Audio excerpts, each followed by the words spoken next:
이튿날 관리들과 장로들이 서기관들이 예루살렘에 모였다. 그리고 나서 이제 취조를 했어요. 그때 유명한 말을 이제 베드로가 합니다. 또 설교를 시작해요. 4장 8절에 이제 새로운 설교를 시작한다라고 하는 것을 밝혀줍니다. 베드로가 성령이 충만하여 이르되 오직 성령에만 이끌려서 말하되 성령 이외의 다른 것에는 관심이 없이 말하되 내가 이 사람이 어떻게 구원받았냐고 9절에 물으신다면 10절에 나사렛 예수 그리스도의 이름으로 같은 이야기죠. 아까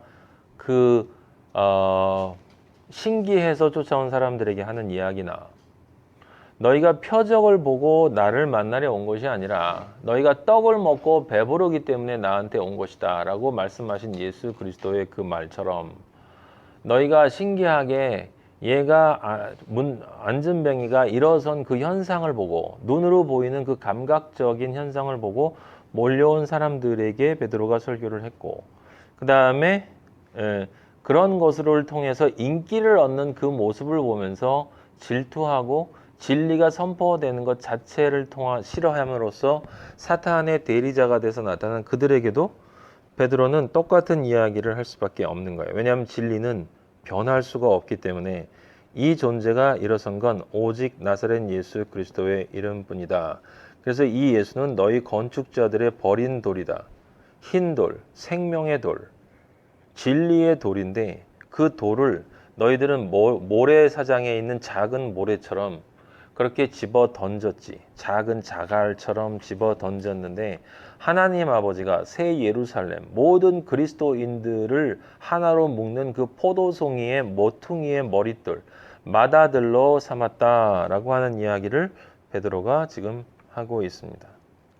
그리고 우리 기독교인들이면 누구나 아는 유명한 사도행전 4장 12절에 그 말씀을 선포합니다. 다른 이로서는 구원을 받을 수 없나니 천하 사람 중에 구원을 받을 만한 다른 이름을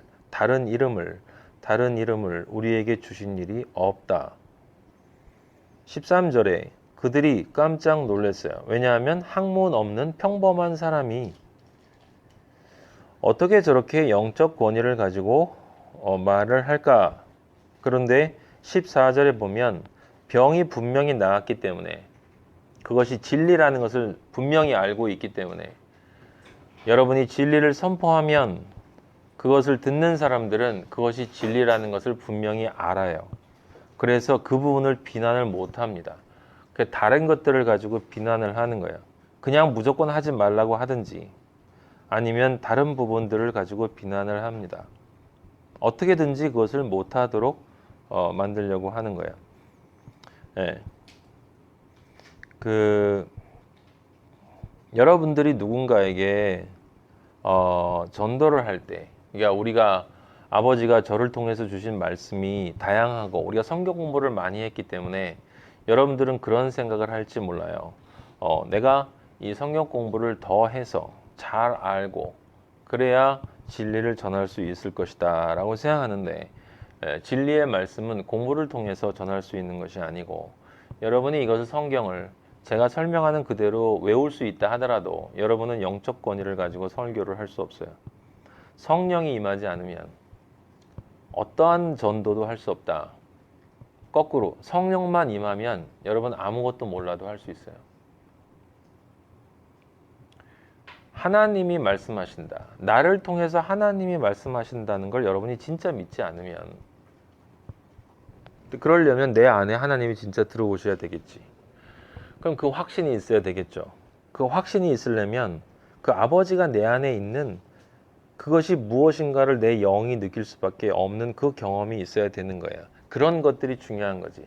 여러분이 무슨 말을 전할 것인가, 어떻게 내가 전도할 것인가 라고 하는 것, 이게 참 좋은 말인데, 이게 참 좋은 이야기인데, 이것이 정말 진리 같은데 이걸 어떻게 전할까? 공부를 더 해야 되겠다? 아니에요. 방향을 잘못 틀었어.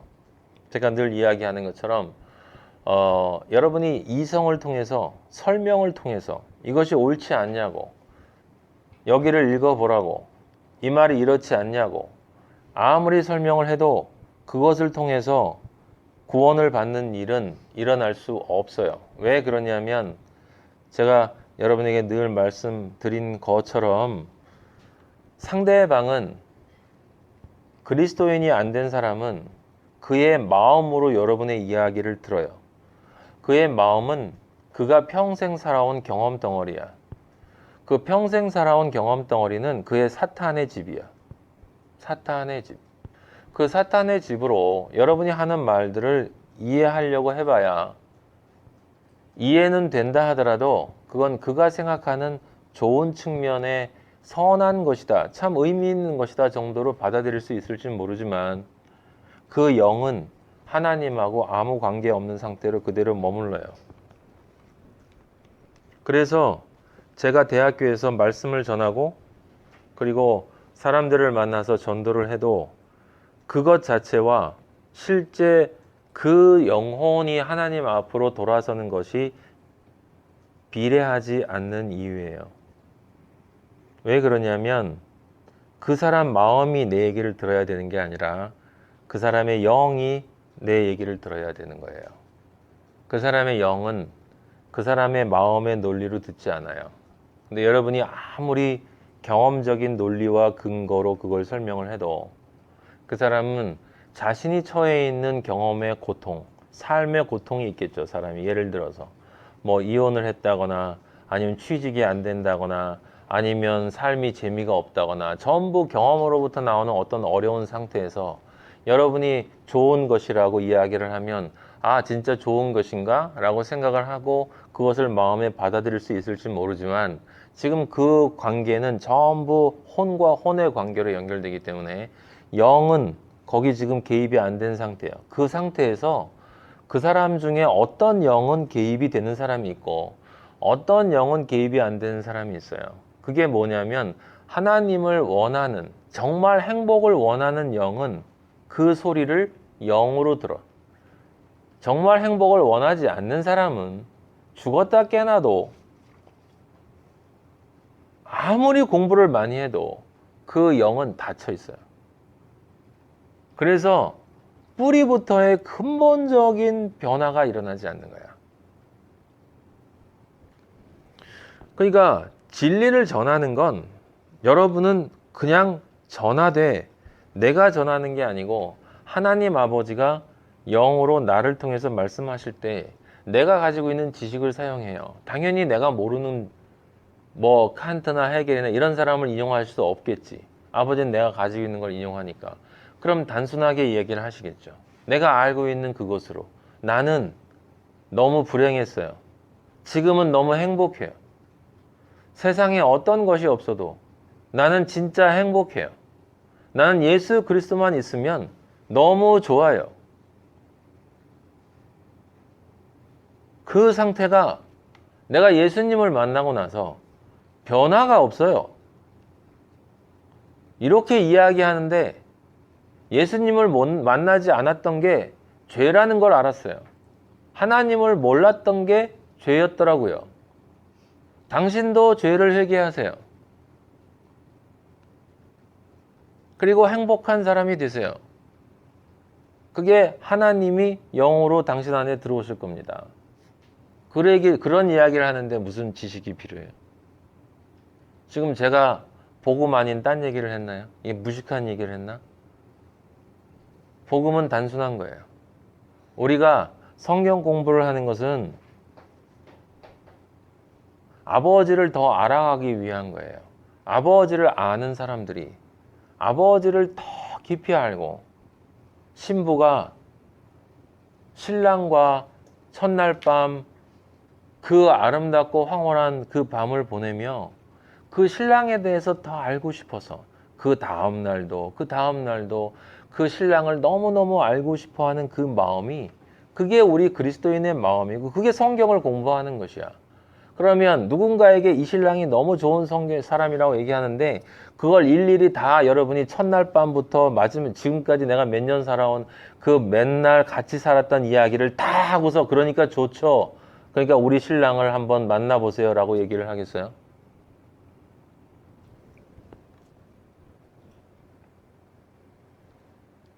성경 공부가 무슨 성경을 공부하는 겁니까? 성경 공부는 예수 그리스도를 알아가는 것이고 예수 그리스도와 연합되어져서 동거하는 거예요.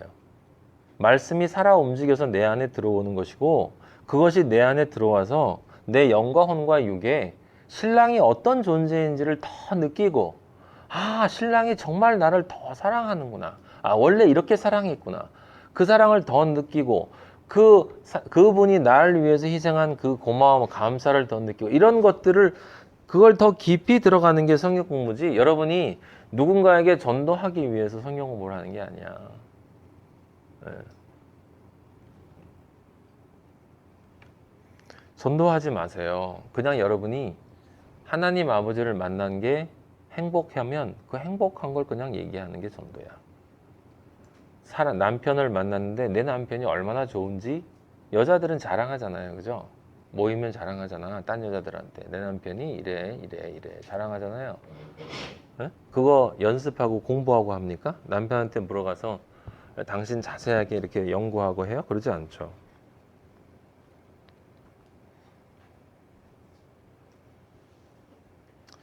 (4장 13절에) 여기 나와 있는 것처럼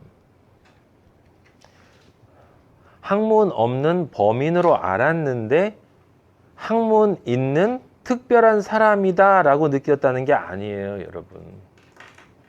하나님은 이 세상의 무지를 지혜로 바꾸시고 이 세상의 모든 지혜를 무지로 바꾸시는 분이야. 제가 아버지 만나고 나서 깨달은 건 제가 여러분 얘기 드렸잖아요.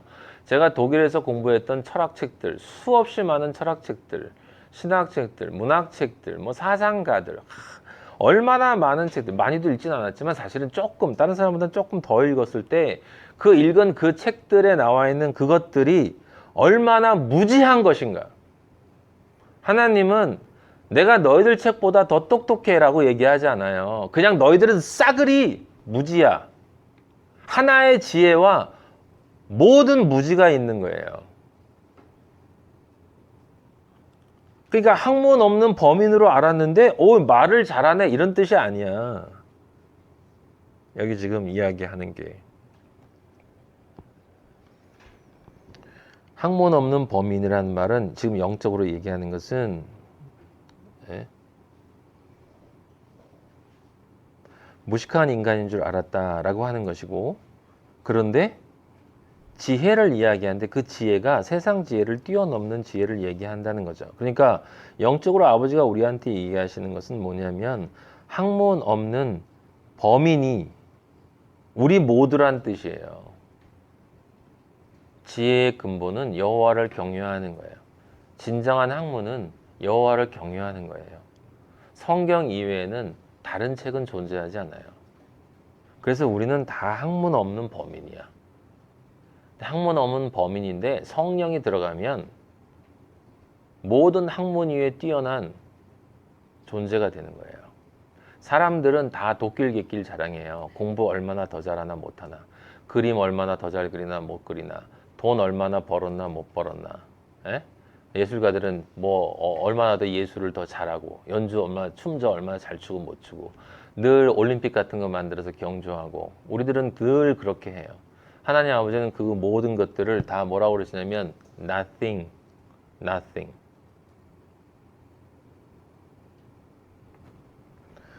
그래서 여러분들이 성경을 봐야 하는 것이다. 근데 그러려고 성경을 보나요, 우리가? 예? 예. 신랑이 얼마나 뛰어난 존재인지를 알려고 신랑과 같이 있습니까? 신랑이 좋으니까 같이 있지. 그리고 그 신랑이 내 신랑이면 내 신랑이니까 최고지.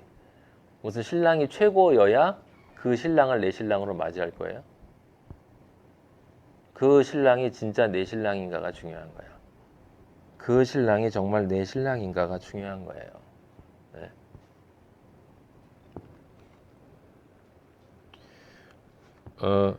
자, 그래서 이들은 그냥 싫어했다고 그랬죠. 그 다음에 14절에 보면 그 영적 권위는 눌릴 수밖에 없어요. 그래서 진리 앞에는 당할 수가 없어요. 당할 수가 없기 때문에 자기들끼리는 따로 15절에 나와 있는 것처럼 몰래 모여서 의논합니다. 늘 이렇게 공모해요. 이게 저도 보면 진리를 선포하면 아닌 인간들끼리 모여가지고 이렇게 작당을 합니다. 그래서 모여가지고 진짜 아니죠? 문제가 있죠? 라고 하면서 어떻게 하죠? 저 인간을 이렇게 해서 이 사람들을 어떻게 할까? 16절에 보면 나왔죠? 예. 영 안에는 영은 부인할 수 없다는 걸 알아요. 16절 후반부처럼. 하지만 17절에 나온 것처럼 적그리스도는 항상, 사탄은 항상 진리는 퍼지지 못하게 만들게 노력하는, 퍼지지 못하게. 어떤 수단을 써서라도 퍼지지 못하게.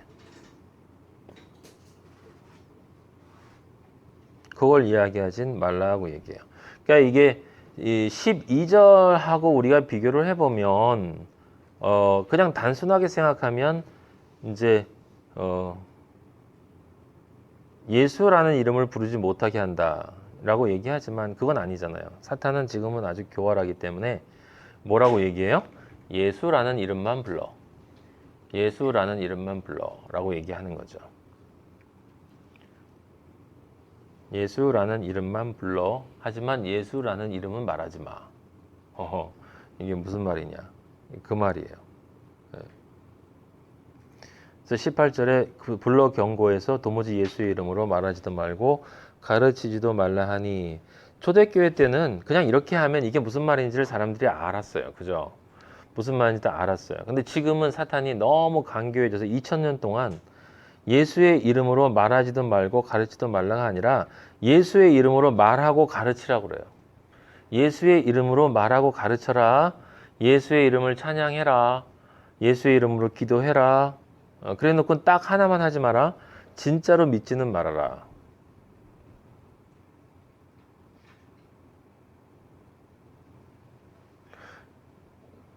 근데 그리스도인은 그런 상황에 있을 때 답할 수 있는 말은 하나밖에 없어요. 뭐냐면 하나님의 말씀을 들어야 되겠니? 사람의 말을 들어야 되겠니? 하나님의 말씀을 들어야 되겠니? 사람의 말씀을 들어야 되겠니? 그리스도인은 진리를 선포하는 것이 그리스도인이야. 그게 그리스도인이야. 이름이 그거야. 그 뜻이 그거야. 그리스도인이라는 말의 뜻이 진리를 선포할 수밖에 없는 존재라는 뜻이야. 그것이 하나님이 우리한테 부여해준 그리스도인이라는 단어의 뜻이야. 바보야. 바보들아.